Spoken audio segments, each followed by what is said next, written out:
अथ श्रीकृष्ण द्वादश नाम स्तोत्रम्।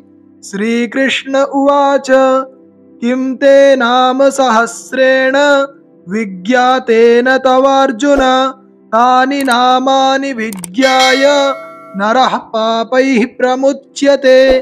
प्रथमं तु हरिं विन्द्यात् द्वितीयं केशवं तथा तृतीयं पद्मनाभं च चतुर्थं वामनं स्मरेत्।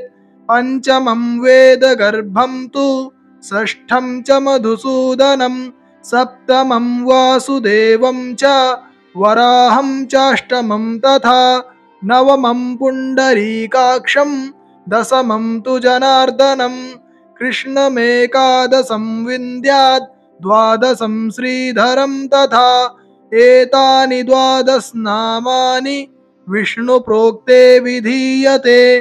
सायं प्रातः पठेन्नित्यं तस्य पुण्यफलं शृणु। चान्द्रायण सहस्राणि कन्यादानशतानि च अश्वमेध सहस्राणि फलं प्राप्नोत्यसंशयः।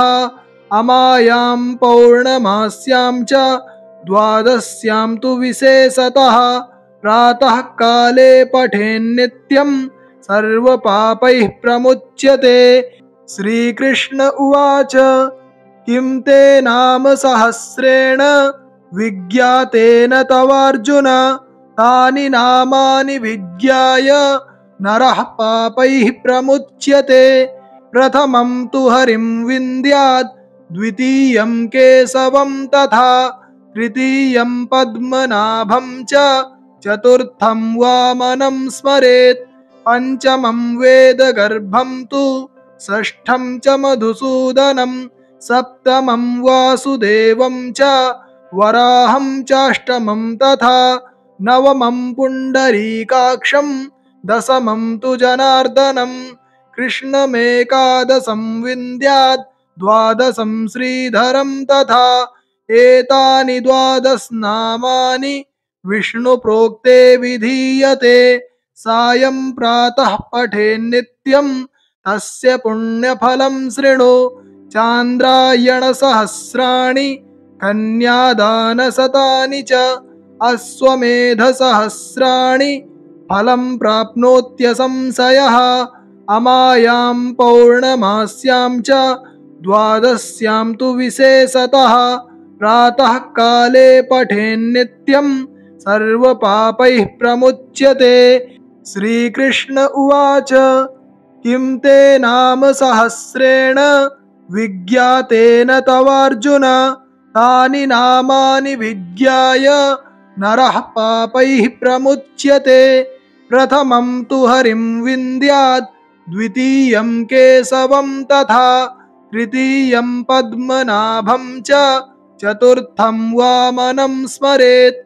पंचमं वेदगर्भं तु षष्ठं च मधुसूदनं सप्तमं वासुदेवं च वराहं चाष्टमं तथा नवमं पुण्डरीकाक्षं दशमं तु जनार्दनं कृष्णमेकादशं विन्द्यात् द्वादशं श्रीधरं तथा एतानि द्वादश नामानि विष्णु प्रोक्ते विधीयते।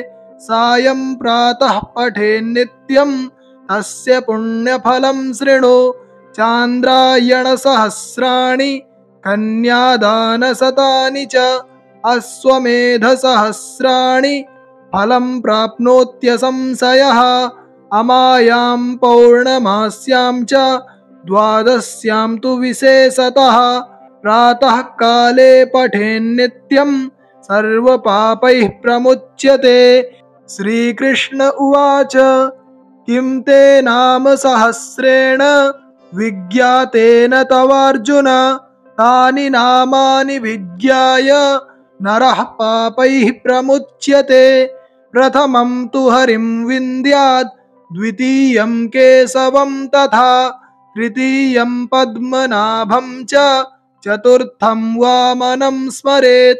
पंचमं वेदगर्भं तु षष्ठं च मधुसूदनं सप्तमं वासुदेवं च वराहं चाष्टमं तथा नवमं पुण्डरीकाक्षं दशमं तु जनार्दनं कृष्णमेकादशं विन्द्यात् द्वादशं श्रीधरं तथा एतानि द्वादशनामानि विष्णुप्रोक्ते विधीयते सायं प्रातः पठेन्नित्यं तस्य पुण्यफलं शृणु चान्द्रायणसहस्राणि कन्यादानशतानि च अश्वमेधसहस्राणि फलं प्राप्नोत्यसंशयः अमायां पौर्णमास्यां च द्वादश्यां तु विशेषतः प्रातःकाले पठेन्नित्यं सर्वपापैः प्रमुच्यते।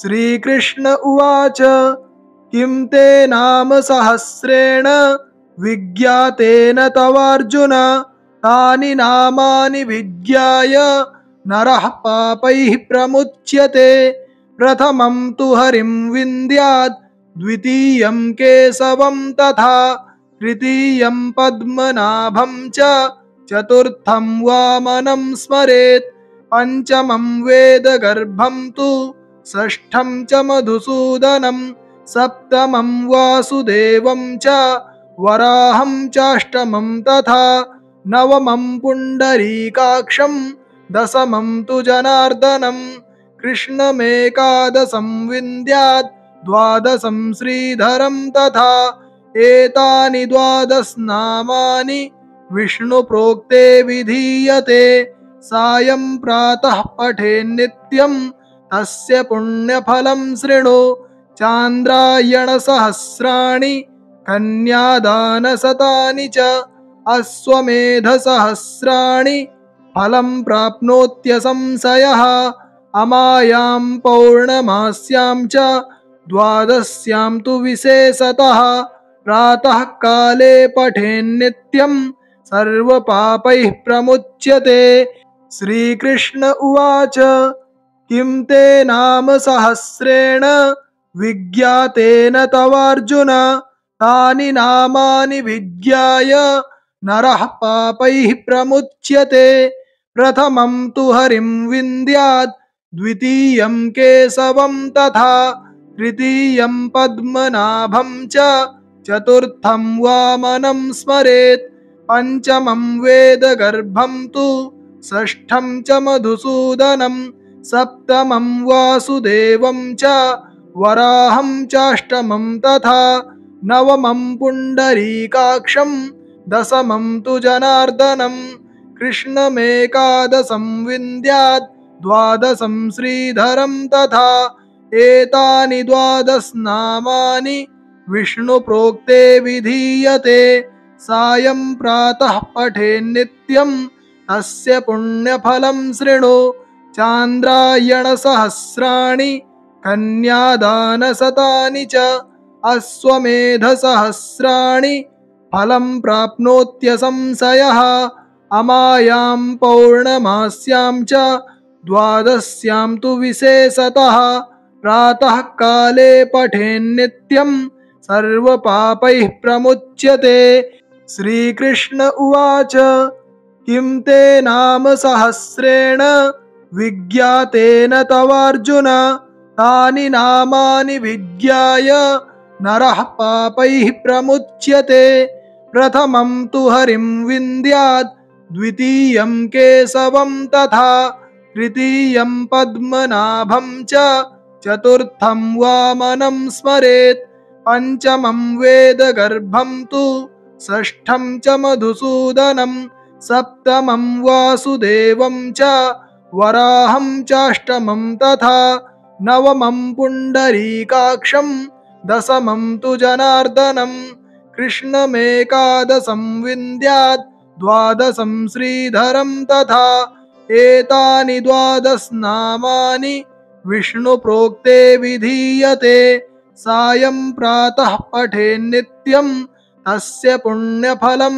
शृणु चान्द्रायणसहस्राणि कन्यादानशतानि च अश्वमेधसहस्राणि फलं प्राप्नोत्यसंशयः अमायां पौर्णमास्यां च द्वादश्यां तु विशेषतः प्रातः काले पठेन्नित्यं सर्वपापैः प्रमुच्यते।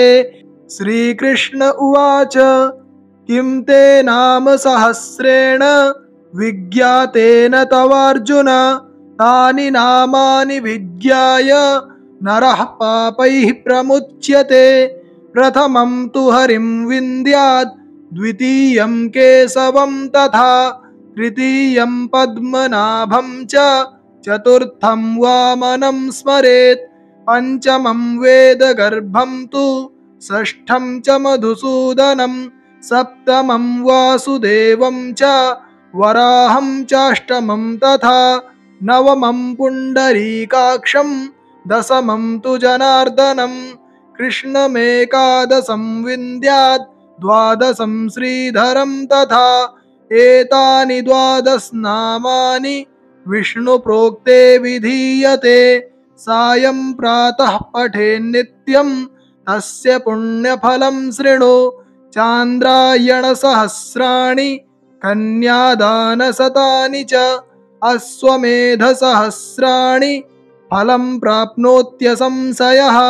अमायां पौर्णमास्यां च द्वादश्यां तु विशेषतः प्रातः काले पठेन्नित्यं सर्वपापैः प्रमुच्यते।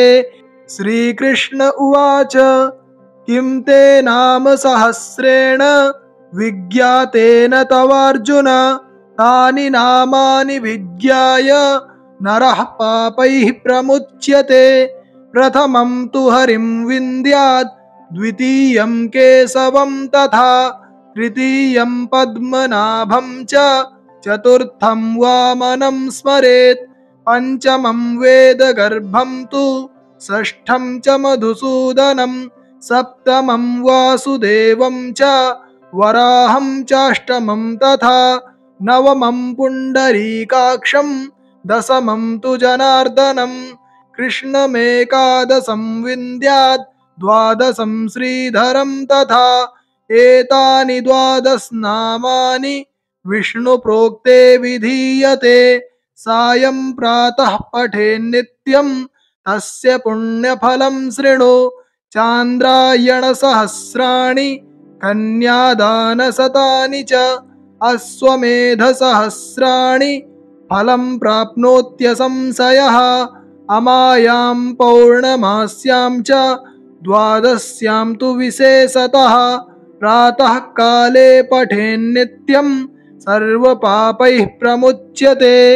श्रीकृष्ण उवाच किं ते नाम सहस्रेण विज्ञातेन तवार्जुन तानि नामानि विज्ञाय नरः पापैः प्रमुच्यते।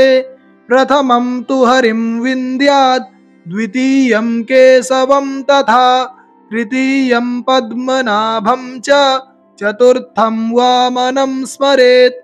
पंचमं वेदगर्भं तु षष्ठं च मधुसूदनं सप्तमं वासुदेवं च वराहं चाष्टमं तथा नवमं पुण्डरीकाक्षं दशमं तु जनार्दनं कृष्णमेकादशं विन्द्यात् द्वादशं श्रीधरं तथा एतानि द्वादशनामानि विष्णुप्रोक्ते विधीयते।